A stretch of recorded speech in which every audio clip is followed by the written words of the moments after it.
All right, good evening to everyone. We are finishing, with God's help today, we are finishing the end of chapter 4 of the second part of the Tanya, and we are going to be beginning chapter 5 out of 12. So we are rapidly approaching halfway. We have been speaking in the past classes, in past weeks, we have been speaking about the nature of the tzimtzum, the nature of midas ha-gevura, right? The God's capacity for covering himself up, for hiding the fact that the universe is actually totally nullified within godliness, that the universe has no independent reality from God, from godliness, from the godly expression, the godly light whatsoever. And we explained that this is, so why do we not see that this is the truth of the universe? Because God himself hides himself from us. Now, last time, if you'll remember, we had a whiteboard and we went through all the different shittas, all the different ways of explaining the tzimtzum, the way that God contracts his light, conceals himself from us, right? Also what we've been calling Shem Elohim, right? The divine name Elohim, as in distinction to the divine name Havaya, which is his revelation, right? And we've settled on, by the end of chapter 4, we've settled on the most mature and the most complex and the most correct of the descriptions of why we can't see God. And that is not that there is something wrong with our eyes, not that God has a separate power which he uses to affect the creation that makes it not appear as if it's godly, but rather that the creation in the first place is created by both powers, the power of divine revelation, Shem Havaya, and the power of divine concealment, Shem Elohim. And this is the process that's called B'kli, light and vessel. Right? We don't have our prop this week like we did last time with the water in the colored glass, but that is our metaphor. The water remains the same color, and yet its color changes. And both of them are true. Both of them are true. From the perspective of the water that is clear, there is nothing here other than clear water. Right? From the perspective of Shem Havaya, from the perspective of the divine revelation in itself, as it relates to itself, there is no creation. There is only godliness, like the ray of the sun in the sun, as we explained in chapters 1, 2, and 3. However, from the perspective of what is created, from the perspective of God's light, as it shines through the glass, right, the water, as it becomes red, there is a creation. The creation is the image of the red water. That is the creation. So you have both. You have a divine power which remains essentially infinite, which in our metaphor is colorless, and yet at the same time becomes defined, attains a color from the perspective of the receiver, from the perspective of the viewer, and attains a reality other than infinity. So you have Shem Havaya, which remains Shem Havaya. It is still true that all of the creation is absolutely nullified within godliness. But it is also true that God makes it not appear that way. By its very nature, the way he creates it is with self-concealment. He creates it in a way that its godly source is concealed. And it appears to have an independent reality, an independent form, an independent nature. That's basically what we've said until now. Chaim. We are just going to read and explain briefly the last few lines of the chapter here. So we are on page 868, the last printed side, it should be, of your copies, the very back. We're just going to read from the top of 868. The hakelim, these vessels, the divine vessels, Shem Elohim, which changes the light, which conceals the godliness of the light. The hakelim, hein ha'osius, they are the letters of the divine utterance, right? In chapter 1, we say the world is created through a divine utterance. God says, let there be light, let there be a firmament, and it is the very words that he says that actually become the creations they are describing. Part of the system, part of the brilliance, if we could even say brilliance about the Torah, but part of the reason why God's speaking the world into existence is a good metaphor, is because the letters of the speech are like Shem Elohim. You have the divine breath, which is essentially undifferentiated. A breath can be turned into any letter, into any word. And then you have the letters of the speech which take the breath and give it a definition.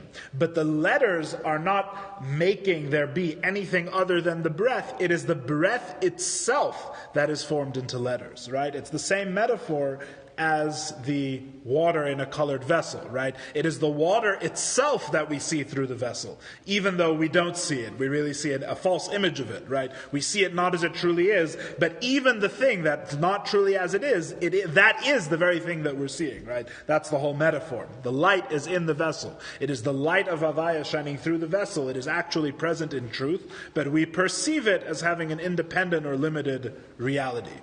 So too with the divine speech, you have the divine breath, which is the like Shem Havaya, the infinite reality, and you have the letters of the divine speech, which form that infinite breath and give it specific reality. So has different letters than Rakia. One is light and one is firmament. And so too with all of the letters and all of the combinations that create everything that exists, that creates the soul of everything that exists. So the breath is the same, the infinite revelation of God, and the letters make the like we explained, the differentiation between things, that things are at different levels, right? Remember, we said the more permutations, the more calculations you have to go through to arrive at the name of something, right? The further you get from the explicitly stated names in the Torah, the lower the divine energy, the more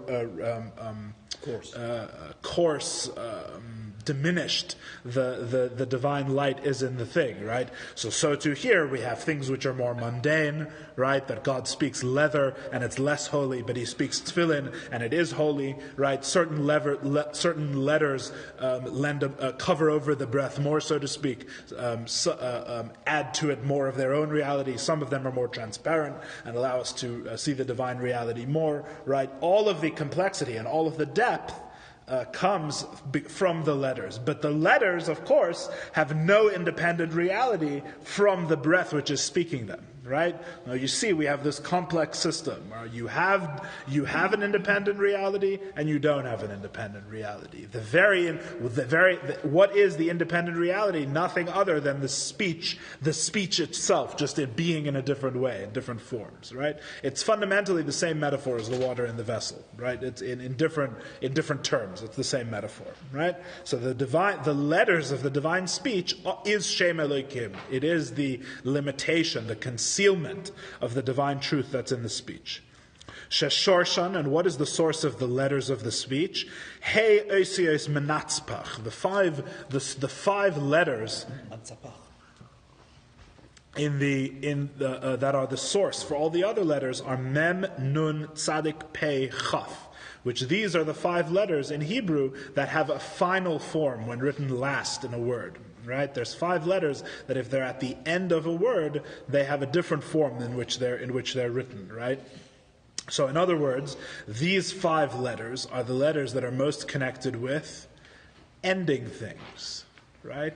These five letters are the letters that particularly end a word, end an expression, right? If I write a shulchan, which has a nun at the end, right, which is a table, right? If I write shulchan and it has a nun at the end, the nun serves the purpose, or the revelation has ended. I've stopped speaking shulchan, right? So the letters that are most connected spiritually, the spiritual source for the letters as they end words, as they define words, right? As they conceal the divine revelation and make an independent reality, the five letters that are most connected with Elokim are the five ending letters. They stop the revelation, right?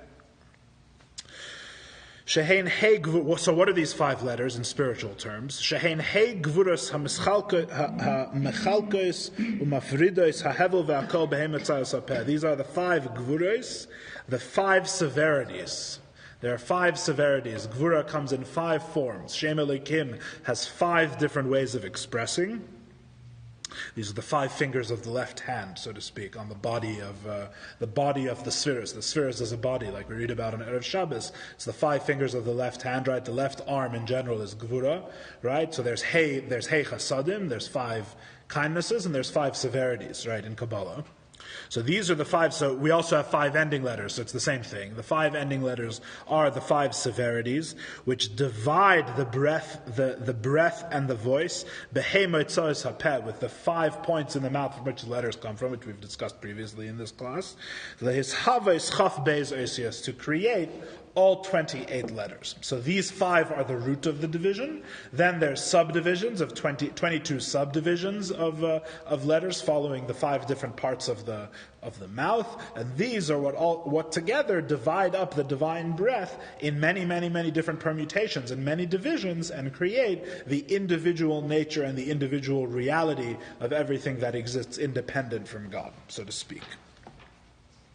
The Sheresh HaHei Gvuras, and where do the 5 Gvuras themselves come from? Hu Butzina de Kardunisa, which our local Kabbalist is very excited about. The Butzina de Kardunisa is a famous concept in Kabbalah. It means the dark flame, or the dark lamp, the dark light. Is Butzina. Butzina is like a lamp, a light. Kardunisa means dark. Kardunisa is dark. So you have a dark lamp. What does the dark lamp come from? It means there's different types of darkness, right? There's different types of darkness. There's fundamentally 2 different types of darkness. In fact, if you heard Rav Shochat's speech at the Fabrengen, it was connected to this idea. There's 2 types of darkness. There's a darkness which is dark because no light has illuminated it. Right? In other words, there's a darkness which is below light, which is subject to light. It is the absence of light, right? But there is also in Kabbalah a higher darkness, a higher darkness. There is a darkness which means something that is so inherent and profound that it cannot be communicated, right? It's the same idea as that's spoken about in Kabbalah as an essential secret or a true secret, right? A non-true secret, a fake secret, is something that when you tell it to someone, it's no longer a secret, right? A true secret in the Kabbalah, just like true darkness, is something that you share with everyone and it's still not shared. It's still a secret, right? True darkness is the darkness that everyone sees it and it's still dark. You have an example? Well, the idea is, like let's say in a human being, right? In a human being, you know a lot of things about a person from, let's say, their speech, right? But you don't know the person as they know themselves, right? Nobody can know you as you know yourself. No amount of speech can bring someone else to an understanding of you as you have of yourself. So there is a part of yourself which is dark. You as you know yourself is dark. Why is it dark? Because to everyone else, right, it has no existence. To everyone else, it's what would be called in Chassidus an ayin. It's so far removed from my experience that it actually may as well not exist at all. I cannot perceive, right? This actually causes philosophical issues, what they call philosophical zombies, right? You could have someone walking around with no inner experience, who speaks like a person, right? Who acts like a person, and they have no inner, they don't have a self as it relates to a self, right? Like what robots would be if they were very advanced, right? Same idea. Androids. So a human being, what they have to themselves, their private, truly subjective reality that can't be shared, is a dark light. On the one hand, it's dark because it can't really be known outside of itself. The only way to really know it is to be it, is another way of saying it, right? On the other hand, it's a light because you can't say that my speech is a revelation, but myself as I know myself is not a revelation. It makes no sense. Right? In other words, if I'm present in my speech, I'm obviously present in myself infinitely more than I'm present in any given words that I say. Right? I'm infinitely more present in myself. So I'm more in myself. But on the other hand, it can't be shared, so it's dark. Right? So you have a lower darkness is like I'm not speaking, or I tell you a lie, even better, right? I tell you lies about myself is a lower darkness, right? I'm truly concealing myself from you by telling you lies. Then higher than that is light. I tell you the truth about myself. You have an experience of me, right? I'm expressing myself in a real way and you have an experience of me. But even higher than the light is another darkness, which is that there's a truth of me that you cannot experience, but I am even more there than I am in the light. So there's a difference between the part of me that's so high that I can't share it, right, and the lies that conceal me from you entirely. Both of them are a concealment from you. Both of them are darkness, but one is a darkness that's below light, and one is a darkness that's above light. So we're talking about, in Kabbalah, there's a concept of the Butzina de Kardunisa, the dark light. It is a revelation, but it's at such a high level. It's God being present, but He's present in such a way that cannot be shared in any normal sense. It is an essential secret. It's an essential darkness. Fundamental, we're saying an unknowable place in godliness. We point it every day before we do the Shema. We say Yotzer Or Uvoreh Choshech. Right. And when we say Yotzer Or, we touch the lower tefillin, and Boreh Choshech from the upper tefillin. It means Yotzer means the world of Yetzira, and this is from Lama Abriya, which is higher. The higher, so Choshech the higher, is higher than the darkness is higher than the light. Very good. Shehi. So what is the Butzina de Kardunisa? What's its address in our Kabbalistic map? The Alter Rebbe says the Holy Alter Rebbe, Shehi Gvura Ilah Da'atik Yemen. We are talking about the supernal, the higher Gvura, the higher severity of what's called Atik Yemen. What does this mean? First of all, what's the higher severity? So there's two, again, let's go back to our darkness and light levels, right? You have, light is like the world of Atzilus. The world of Atzilus, the first of the spiritual worlds, God is completely present in His expression, in His light. So there you have all 10 spheres. You have, in particularly what we're talking about is kindness, chesed, and gvura. He has his revelation aspect, and he has an aspect of self-concealment, which is the gvura, what we're talking about. But so that's regular gvura. Then there's another type of gvura called gvura ilah, which is, obviously, everything has a source until you get back to God Himself, right? So in the godly revelation, this Gvura has a source. The source of the lower Gvura is the Gvura Ilah, the higher Gvura. But what's the difference? Well, the higher Gvura is in a place of the Butzina de Kardunisa. It's in the place of darkness. It's Gvura as He cannot share it. Gvura as it cannot be experienced. It is severity in the place of God that is beyond knowing, beyond sharing, beyond communication. What do you mean by severity? The divine severity, the divine gvura. I'm just translating the word. What we've been talking about is the withholding of His light, was why it's called severity. Right? His kindness, we said, His infinite kindness is the act of creation in which He should be completely present, in which we should be able to experience Him. Why do we not experience Him? Because of the trait of divine severity, which maybe severity is not the most illuminating translation, at least in this context. The divine withholding, the divine strength, right? The strength of withholding Himself, right? As we described it in an earlier class. Yeah, His self-limiting capacity. You can translate it different ways. That's what we're referring to. So the higher one in this place of darkness is the source of the lower one, right? That's what we mean by Gvura Ilah. What do we mean by Atik Yemen? Well, before you have Atzilus, speaking very generally, before you have the 10 spheres, which you could call here the 10 lights, the 10 expressions of God, right, as we've been describing, before that, where is their source? Their source is in something called Keser, the crown. The crown which precedes the head, right? The highest of the 10 spheres is Chachma, which is the highest internal function of the mind, right? And what's above Chachma? You have the crown, right? Which sits on top of the head, so to speak. So the source of Atzilus is in Keser, is in the crown. Keser has two aspects. There's an outer aspect, outer and lower, inner and higher. Outer and lower is called Arich Anpin, which literally translated, this won't help you with anything at all, but the literal translation is the long faces. And the inner aspect of Keser is called Atik Yomin, the translation of which is the Ancient of Days. These are all terms from Scripture and other places. Various places in Scripture, I mean. Atik Yomin, the Ancient of Days. So Atik Yomin is the inner aspect of Keser, which essentially means it is the deepest level of God, which is beyond all revelation. The deepest level of godliness, which is beyond all revelation. Yes? And the reason why it's called Atik Yomin, or one reason why it's called Atik Yomin, right, is because Atik doesn't just mean ancient. Atik also means Atik from Lashon Me'utak, right? From detached or removed, right?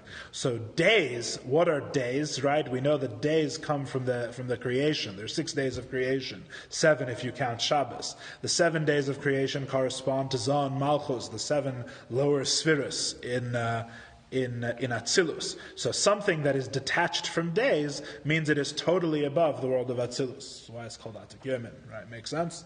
Atik Yomen, so detached from days, beyond days. In other words, beyond any relationship to time, space, the bounds of our reality, which is all, as we spoke about in the previous Maimer, if you can remember back so far, from the Tzemach Tzedek, all the boundaries of our world and all our time and our space and everything is dictated by the spheres, right? So Atik Yomen, on the one hand, is the source of the spheres, but on the other hand is totally removed from them. It has this paradoxical nature, right?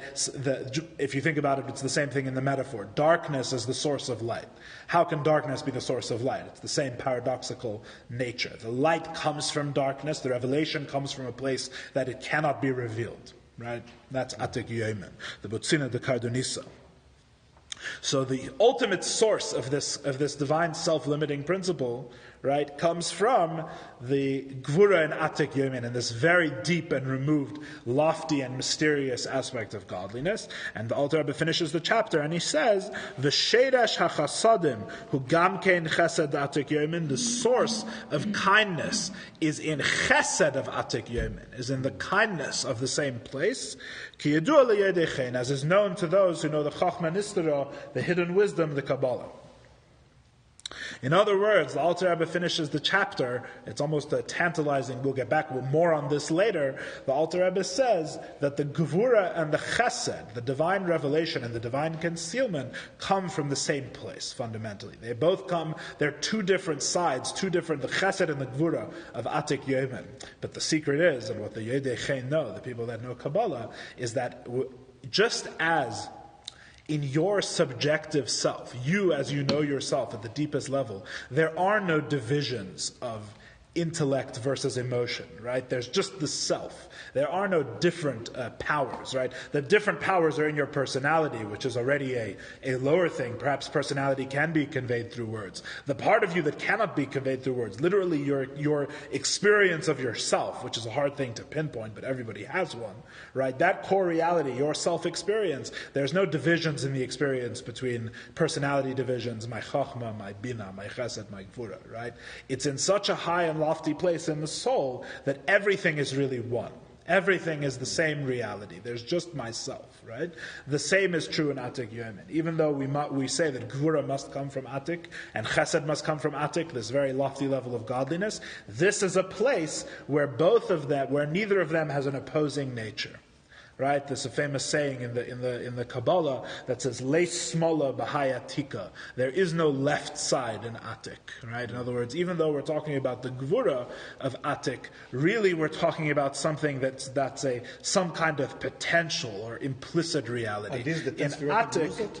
Sorry? Are those the 10 Sfirot HaGnuzot? I wouldn't go so far as to say it's exactly the same thing. Not necessarily. It could be an ak. I don't know enough. I don't know enough of exactly what he's referring to here.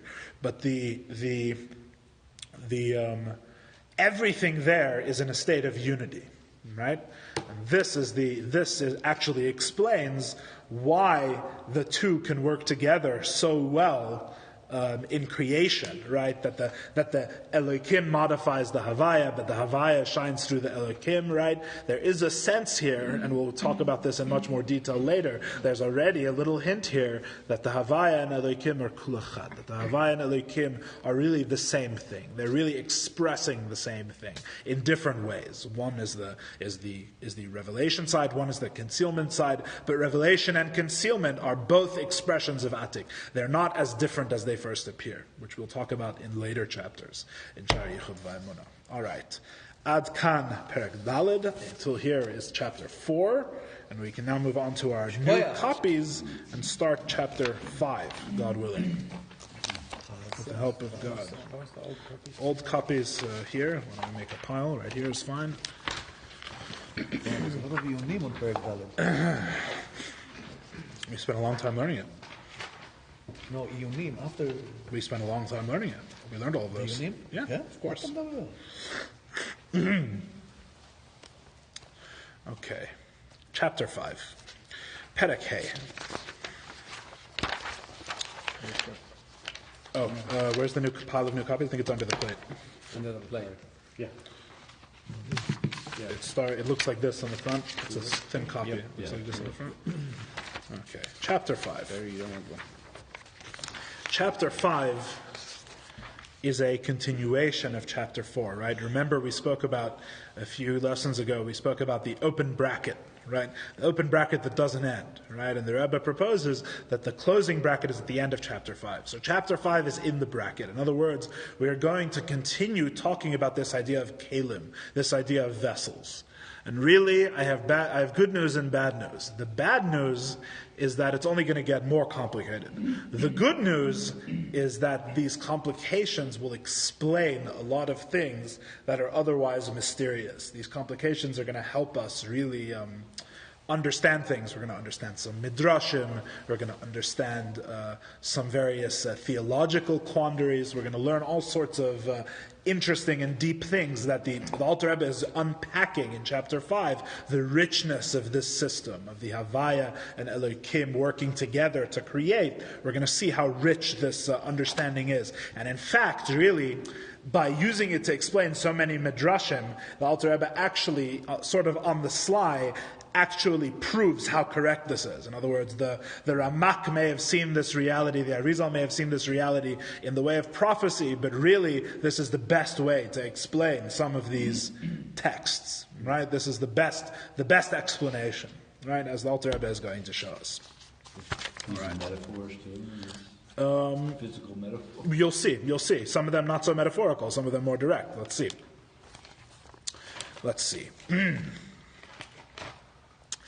Perek Hey, chapter 5. V'hine, and behold, al zeh, on this, says the Alter Rebbe. What's the on this? On this idea of kalim, of chesed and gvura creating together, havaya and Elohim together create each creation. Al zeh amru razal. About this the sages said, a very famous midrash, which goes as follows. Betchila, at first, Allah b'machshava, it arose in his thought. He had the idea, livrei es ha'elam, to create the world, b'midas hadin, with the trait of judgment. A different way of translating as opposed to severity. Yes? Ra she'ein ha'elam miskayim. He saw that the world would not endure, the world would not survive, using only the trait of severity to create it. Shataf by midas harachamim. Therefore, he mixed with it, he associated with it the trait of mercy.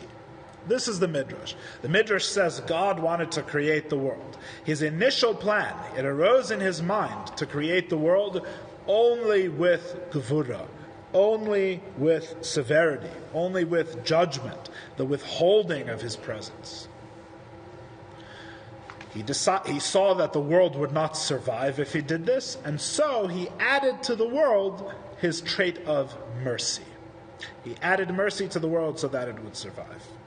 Now, you could explain this midrash many different ways. You could explain this midrash even non-Kabbalistically. I can imagine it. I'm making it up on the spot. But you could explain this midrash non-Kabbalistically, right? You could say that it's ethically, right? In the hearts of man, God created if he created the world only with judgment, right? And not with mercy, right? Then everybody would judge everyone else in the most severe way, in the most true way possible. There would never be any mercy or clemency for any transgression, and everyone would war with each other and destroy each other, right? You could explain it that way if you wanted. We are explaining it in a much, much deeper way. Now, obviously, you see parallels immediately in the Midrash to Midas Hadin and Midas Harachamim, right? God's severity, God's withholding of his presence, and his mercy, the revelation of his presence, right? But let me ask you like this, right? The Alter Rebbe says this midrash is about the kalim, is about God creating the world through vessels, light and vessel, right? Which is another way of saying, just a reminder that he creates it. The revelation is itself concealed, right? That was the whole innovation of the system of the vessel, is that it's not that the revelation is as it is, and then the concealment is additional to it, but rather the revelation in itself, in the very act of creation, God conceals himself. Yes? So I ask you, if this midrash is referring to God's severity as a mere subtractive act, right? If it is referring to his midas hadin, to his gvura, to his self-concealment, as something which only takes away, right? If the gvura is not a kli, right, is not the formation of his light, but rather the complete withholding of his light, which, as you remember, is one way we explained the tzimtzum in the previous chapter before we got into this whole idea of kelim, right? If his self-concealment is just a withholding of his revelation, how could he have had the initial idea to create the world through midas hagvura alone? If midas hagvura is a subtractive process, I withhold my presence, I'm not going to be there, how could you create the world? How could the world be created through a process of simply, I withhold my presence, right? In other words, it's like I'm saying, I'm not going to talk to you anymore. And by I'm not going to talk to you anymore, all of a sudden the world exists. All of a sudden a world pops into existence, right? How is that supposed to happen, right? It initially arose in God's mind that God initially had the idea of creating the world only with the withholding of his light. So what does that mean? It can't mean, it doesn't make sense for it to mean that he withholds himself entirely from the world. Because how can simply withholding your expression cause something to exist? If anything, it would cause there to be nothing, not a world. Right? How could God stopped speaking, so now there's a table, there's a tree, there's a frog, right? There's an elephant from stopping speaking, right? Doesn't make sense. So the way to read this midrash, as the Alter Rebbe says in the first words of the chapter, it is about this concept of kelim, right, that the midrash spoke. God had the initial idea of creating the world with gvura. Right? What does it mean creating the world with gvura? It does not mean only the withholding of his light. It means Havaya and Elokim together. He had the initial idea of creating the world as a synthesis of Havaya and Elokim, the way we've been describing, in other words, right? The way we've been describing, he initially had the idea of creating the world simply Havaya and Elokim, light in vessel, divine breath shaped by letters, right? That his infinite reality would be concealed through the process of Elokim and leave a world as a result. Yes? That is what it means. He had the idea of creating with the midah of Elokim. So when it says he has the idea of creating, he had the idea of creating only with midas hadin, only through severity, right? What do we really mean? We really mean he had the idea of creating the world with Havaya joined with Elokim, right? Of his expression paired with severity. Right?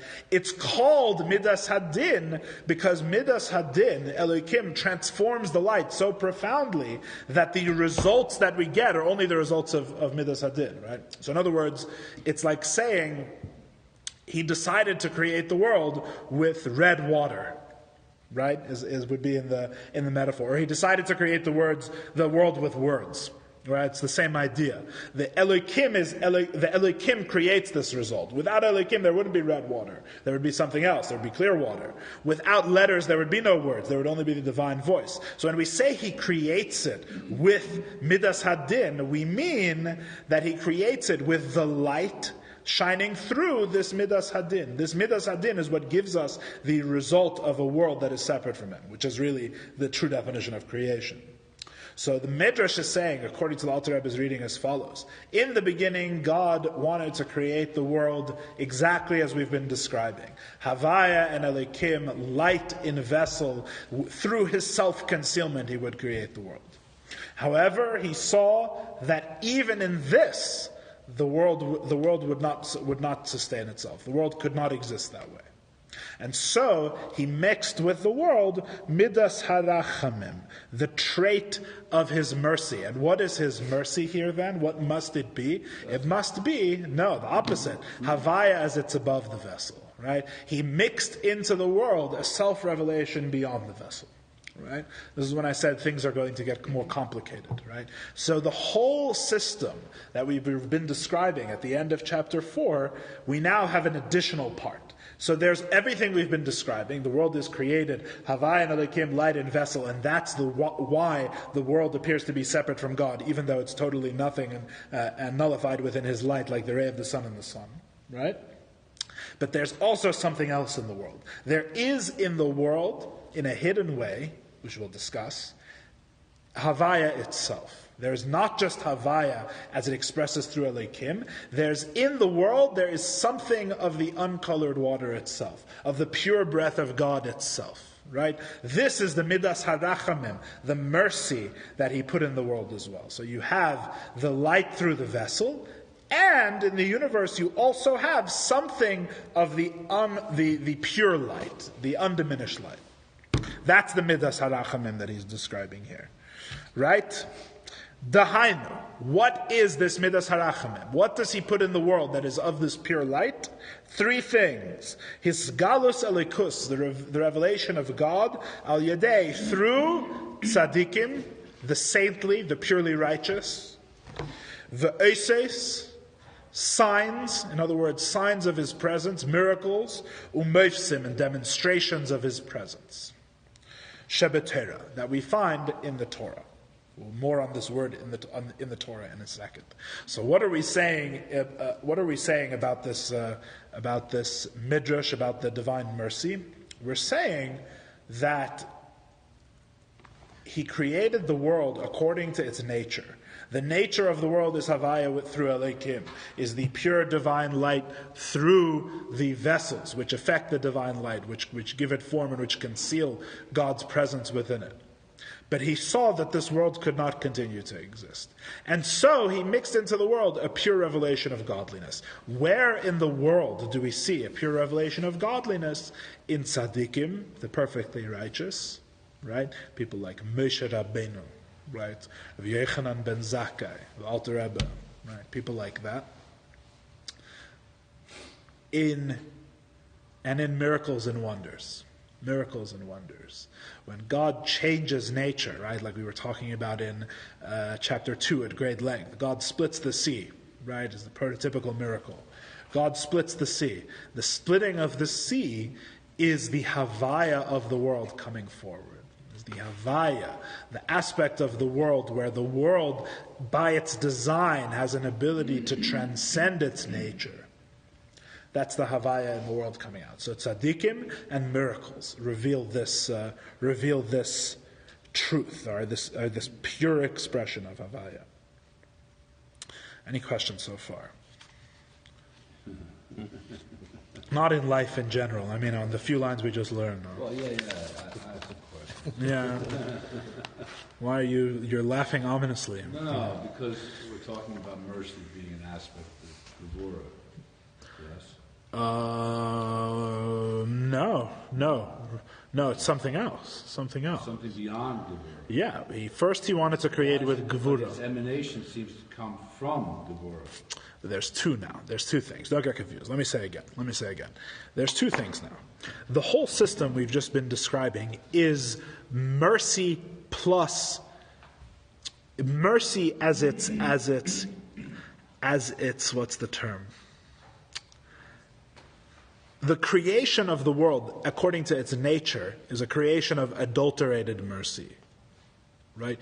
Impure mercy. Mercy as it comes through Shem Elokim. It comes through a process which takes it in its natural form and changes it so that it has no perception of its source. Right? That's what we've been describing. In chapter 4, that's what we were describing. Right? Havaya, which is mercy, and Elokim, which is din.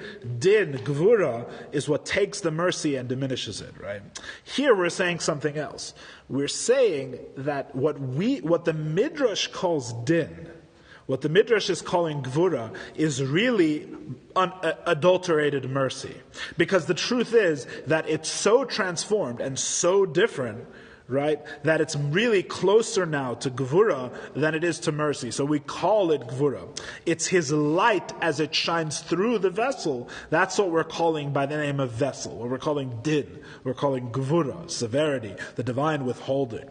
Right? So both of them together, it's really Havaya Elokim, mercy and the withholding of mercy together that we're calling the withholding of mercy. Follow? So God initially wanted to create the world with severity.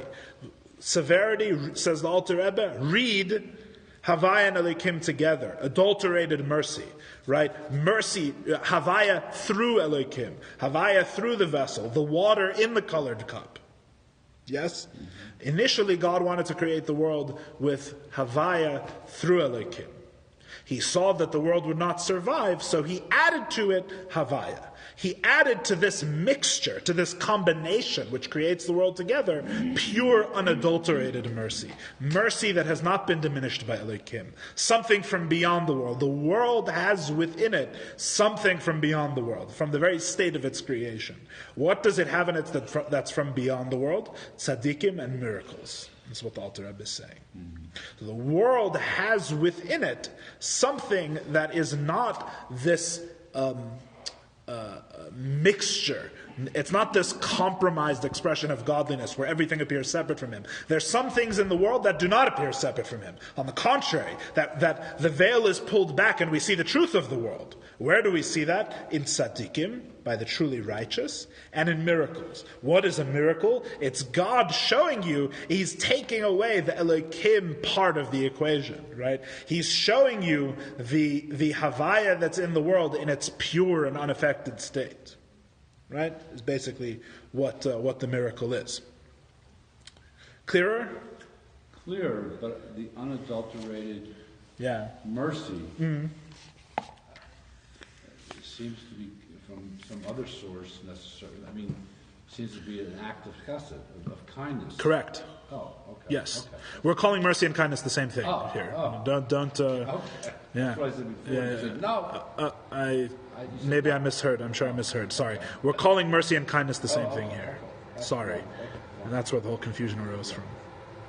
What else? Anything else? Any other questions? Clear. Okay. Misunderstood the question. All right.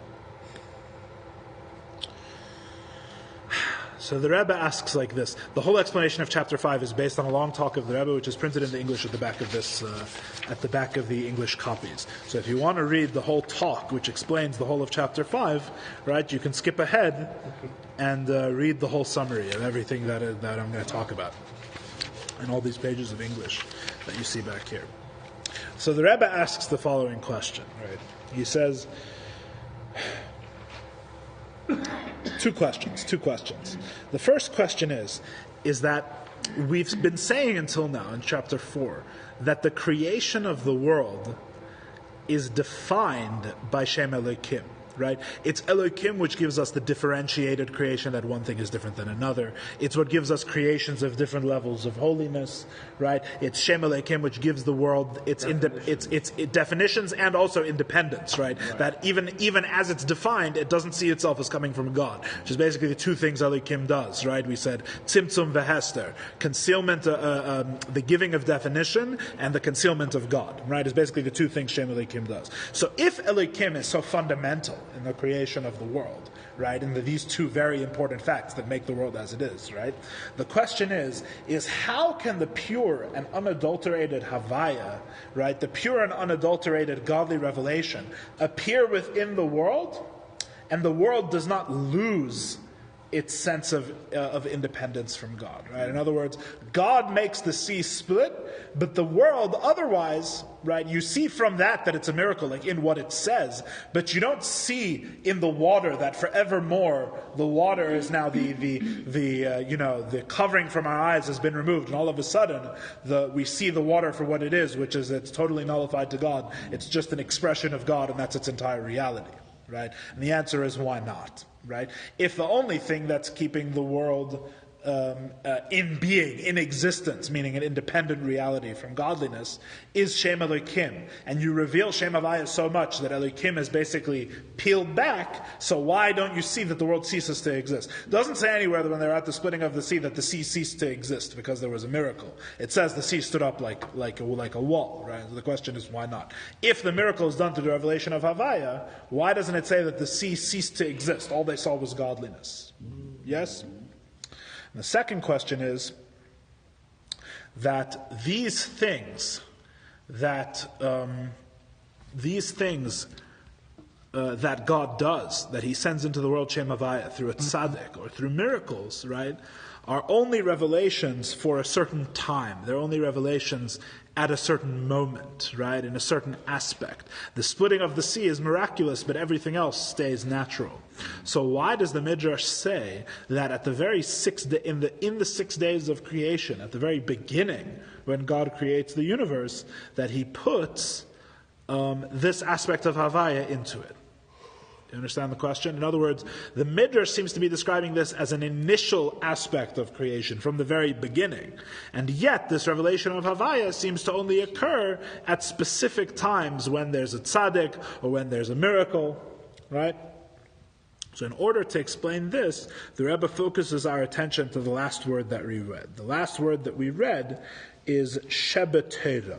Shebetera is the last Hebrew word on 871. Shebetera, the miracles that are in the Torah. The tzaddikim, the righteous, and the miracles that are in the Torah. Right? Now, one thing the Alter Rebbe certainly does not mean, as the Rebbe explains, is that only miracles that are mentioned in the Torah are a revelation of Shem Havaya. That's certainly not what the Alter Rebbe means. We know this not just from his other Maimarim, but from the fact that it doesn't make any sense. What's the fundamental difference between the miracle of Hanukkah, which is in the Torah, and the miracle of the 6-day war, which is certainly not written about in the Torah? Right? The Rebbe would say there's really fundamentally no difference, right? Just as the Maccabees won at Hanukkah, so Israel won at the 6-day war, and the Rebbe spoke about it as an open and revealed miracle. It's the same thing, fundamentally, right? The few defeat the many. It's the same idea, right? So why is one miracle, which is written about in the Torah, the other battles the Jews won? I know the Maccabees is different, because it's not actually written in our Torah, because Sefer Maccabim is not included in the Tanakh, etc. So but other battles that are won in the Torah, it's the same thing. Miracles that are in the Torah, miracles after the Torah is fundamentally no difference in terms of the godly revelation of the thing, right? God forbid to say that after the canonization of the Torah, we don't write about miracles anymore, right? It's so too with tzaddikim, right? It's God forbid to say that the Maharal of Prague, there was no experience of godliness in the Maharal of Prague because he's not mentioned in the Torah, but by, I don't know, pick someone. By Mordechai HaYehudi, right? By Mordechai in the days of Purim, by him that you could see miracles, right? God forbid to say such a thing. A tzaddik is a tzaddik. A righteous person is a righteous person. Fundamental to their nature, they reveal Shem Havaya. So why does Alter Rebbe say Shebetera then? Right? The miracles, the tzaddikim and the miracles that are in the Torah, right? The Rebbe explains is totally different, right? What is he really saying? He's saying that when God creates the world with the 10 utterances, right? The truth is, we even mentioned this back in chapter 1 for the very studious students who may remember. When God says the 10 utterances that are in the Torah, right? When God says the 10 utterances, there's two aspects to the 10 utterances. There is the utterance that He says them, which is a combination of breath and letters, as we've been describing. And then there is the fact that they're in the Torah. There's the fact that God did it, with breath and letters, light and vessel, as we've been describing. And then there's the fact that the 10 utterances are in the Torah, right? Back in chapter 1, we explained that the whole reason why the words have an infinite power to create is because they're in the Torah, and the Torah is one with God. Right? And we're bringing this idea back again, that they're not just things that God says, they're also in the Torah. And what do we know about the Torah? We know that there's two aspects to the Torah.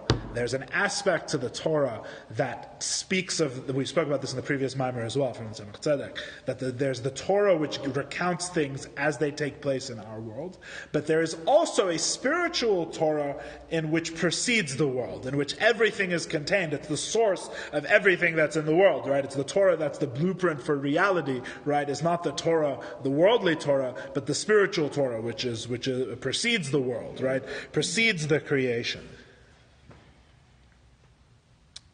So in other words, what he's saying with Sheba Torah, right, is that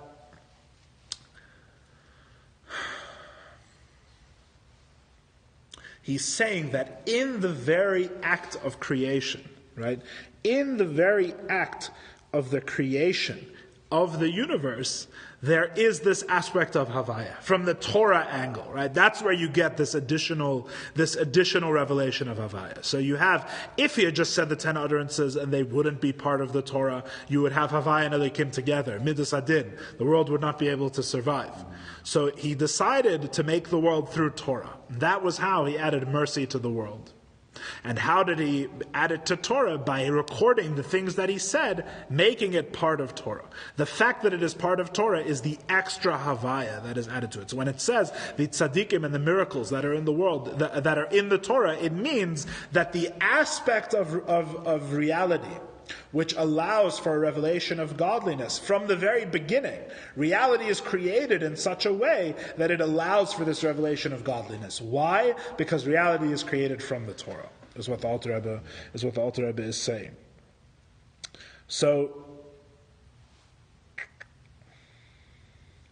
therefore, really, what are we saying? We're saying this is the reason, first of all, this is the reason why this explains why when we have the splitting of the sea, the water doesn't disappear and we see only godliness, right? Because built into the nature of water, we have a third aspect, right? Before we were saying, why should the sea disappear when there's a revelation of Havaya? Because really everything has its source in it and is defined by Elikim. Right? Really, the truth is the water has two definitions. The water has a definition when God created it by speaking it in the 6 days of creation. But the water is also created as being part of Torah. There's another aspect of the water. So when God makes a miracle with the water, He is not negating the water entirely. He's negating the water as He spoke it in the 6 days of creation. But the water has another source of its reality, which is the fact that when it was spoken, it was part of Torah. And that aspect is what remains when God makes the miracle. When God makes the miracle, the water becomes a construct of Torah, so to speak. Its worldly reality is removed. What reality is left? It was always in the water. It's not like there's new water here, right? This is the whole point. The whole point is that it's the same water. The Havaya Elohim combination recedes. What is left of the water? The fact that it is Torah. The fact that it is a revelation of God. The fact that there is pure Havaya revealed here. So the water doesn't disappear because it's part of the water's very nature to be a pure revelation of godliness, right? In other words, we're taking what we said in the previous chapter and we're saying that we're making it much lighter. We're introducing a lot more light, in other words, to our understanding of the world. Because the truth is that even though the world is created through Havaya and Elikim, so godliness is truly concealed from us, because even in the act of creating the water, God is already concealing Himself from us. The truth is, there's an asterisk, right? There's a footnote. The footnote says, unless God decides to show you this other thing He put in the water, which is the fact that the water is part of Torah. And then all of a sudden, the rules of nature disappear. There's no concealment of God here whatsoever. The water itself can reveal God, right? Which is, the truth is, this is a very Mashiach-dik idea. This is a very Mashiach, a very messianic idea, because fundamentally, the bringing of Mashiach, the whole idea is, the world remains exactly as it is, but everything is godly. Right? That's the whole idea. So when God creates the world, in the first place, He creates it with Midas Harachamim, with the miracles and the tzaddikim that are in the Torah. Part of the nature of the reality is that it is given to stop concealing God and reveal Him entirely. That's part of the way that God made it, right? The Rabbi Yoel says that this also reflects another famous midrash about the creation of the world, where it talks about the conditions that God made with various creations when He created them. Right? It says, we've actually brought it up in this class before. I don't know if anyone else will remember. God made a condition with the splitting of with the sea from creation. He made a condition that when the Jews show up, you're going to split for them. Right? It's a midrash. It's famous midrash, right? And it says other things there. He made an agreement with the sun that when Joshua and his troops are going to be battling, you're going to stop and you're not going to set. Right? And it said he made an agreement with the fire that when Hananiah, Mishael, and Azariah in Babylon are thrown into the fire, they're not going to get burned. Right? All these different. That's you're thinking of a Pirkei Avos. It's a slightly different thing, but a similar idea. I don't think it's in the same midrash. You're thinking of Pirkei Avos, where it talks about the 10 things that are created at twilight. But it's a similar idea. The whole idea is that God makes what's called a tanai. He makes a condition with the water. When the Jews show up, you're going to split, right? But what's the nature? Rabbi Yoel says, what's the nature of halachic condition, right? What's the nature of halachic tanai, right? Like it talks about in Gemara Kiddushin, right? If you walk up to a woman on the street and you say, in the old days, it doesn't work anymore because now we have more rules. But back in the Wild West, right? You walked up to a Jewish woman on the street and you say, I betroth you to me on condition that I am a billionaire, right? Al tanai. Right? It's a whole series of halachic discussions about these tanayim, right? The conditions for marriage, that we still do tanayim, but not so spontaneously. So if you walk up to someone and you make such a tanai, right? You make such a condition, the halacha is that only the fulfillment of the tanai makes the halachic construct real. In other words, it's not like I'm tentatively betrothed, and then when you discover I'm not a billionaire, I'm not betrothed anymore, right? It's I'm never betrothed. Until we fulfill the tanai, until the condition is fulfilled, right? The whole thing doesn't begin to exist until the condition is fulfilled, right? So Rabbi Yoel says the same thing with the midrash, right? God makes a condition with the sea, right? He makes a tanai that when the Jews show up, you're going to split. In other words, he says the nature of the water doesn't exist until it agrees that it has a miraculous aspect as well. That's what the Midrash is saying, right? Until the sun agrees that one day it's not going to follow its nature, one day it's going to stop and let Yeshua's army finish the battle, right? Until it agrees that it's going to have a miraculous aspect of its nature, even the natural aspect is not going to exist. You're not allowed to exist until you agree that you have a non-natural aspect, you have a miraculous aspect, right? Which is exactly what we're discussing. He comes to the water, which is the water is God speaks the water into being with the word mayim, right? It's a Havaya Elokim combination. It has the breath and it has the letters, right? And God tells it that even the breath and the letters is not going to be water. There's not going to be any water until you agree that you're also part of the Torah. You're also part of this higher reality. You also have an aspect of the pure Shem Havaya, that one day you're going to make a miracle. So in other words, all of the nature and all of the concealment of God is really conditional that it's not such a concealment. Right? It's a beautiful idea that the Alter Rebbe says here. It's all the concealment of God in the world is on condition that it's not really true until to the very end. That there's exceptions, right? There's tzaddikim, there's miracles. It's not so. It's not ironclad, right? For it to exist, it has to not be ironclad. If it exists, it has this potential to reveal godliness, which of course the Rebbe would explain.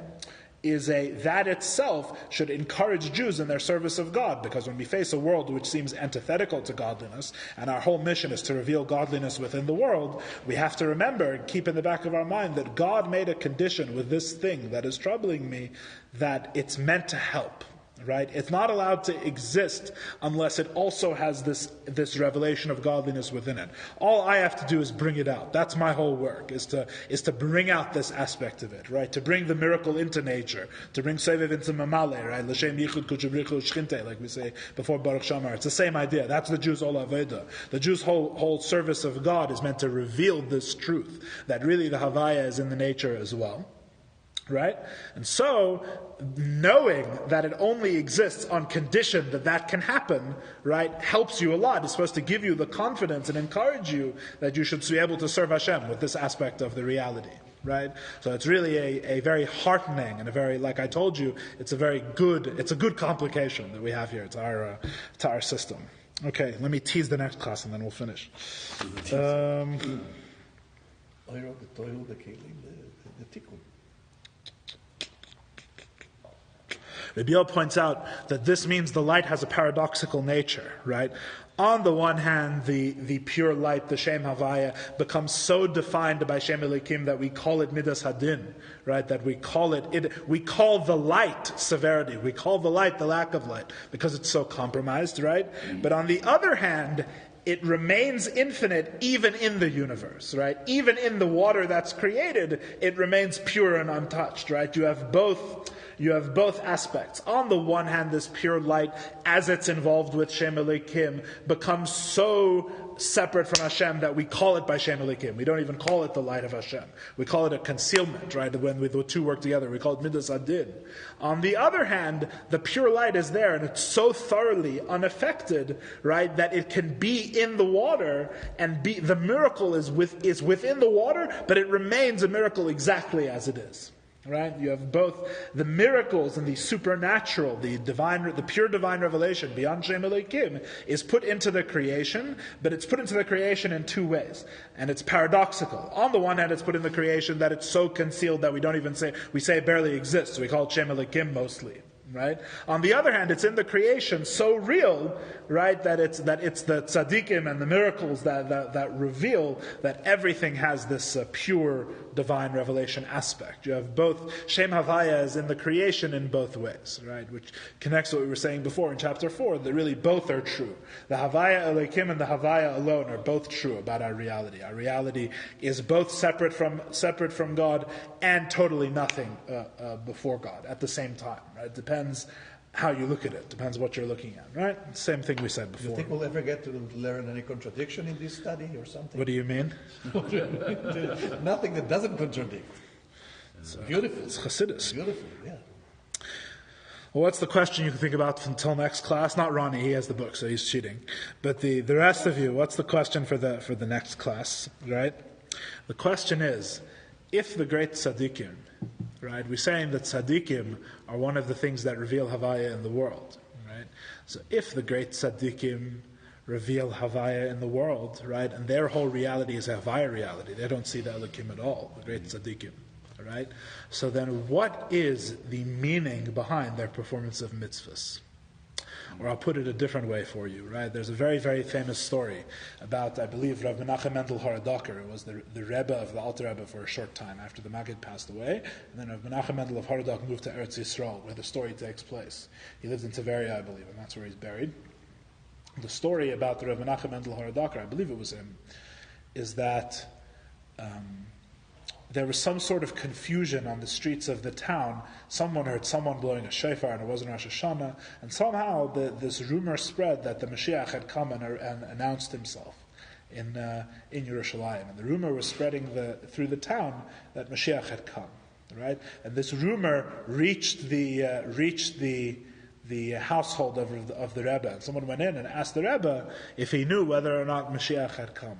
And it says that Rav Menachem Mendel Haradoker walked to the window, and he opened up the window, and he stuck his head into the street, and he sniffed the air, and he said, no, Mashiach hasn't come. Right? And the famous question, the famous commentary that Chassidim always say to the story is that why does the Rebbe need to open the window and sniff the air? Why can't he sniff the window in his house? Because in the house of the Rebbe, Mashiach is always here. Right? Mashiach's always in the house of the Rebbe. The question of whether Mashiach has come is a question of whether he's in the street.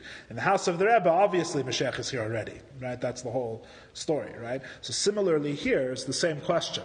If for a Rebbe, if for a great tzaddik, he already sees the Havaya and everything, there is no Elikim concealment from his perspective, it would seem, right? He himself has been put in the world as a revelation of Havaya, right?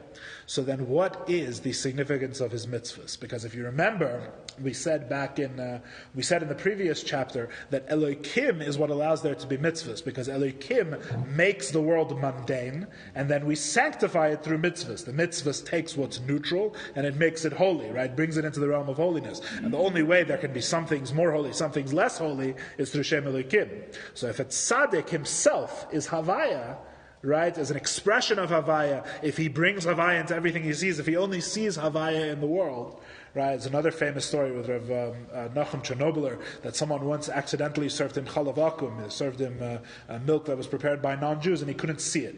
Right? They said, I'm sorry, Rebbe, I served you chalav akum. He said, I don't see anything on the table. The table's empty, right? Couldn't even see it, right? Because it's not kosher, right? So it wasn't, not in his reality in general, right? So then how can it be that they do mitzvahs? Because what is the meaning of their mitzvahs? Because for us, the mitzvahs are to make the mundane holy. To them, they literally don't see Shem Elokim. Not the opposite for them? What do you mean? Make the holy mundane? Wouldn't seem so. That's why they do tshuva. That's the question. That's the question Alter Rebbe is going to answer in next week's class, God willing. Oh, shit. Good. Ronnie will cheat, and the rest will wonder. The rest will think about it. We'll wait till next week. No, I don't cheat. Good evening, Because I like the way you You like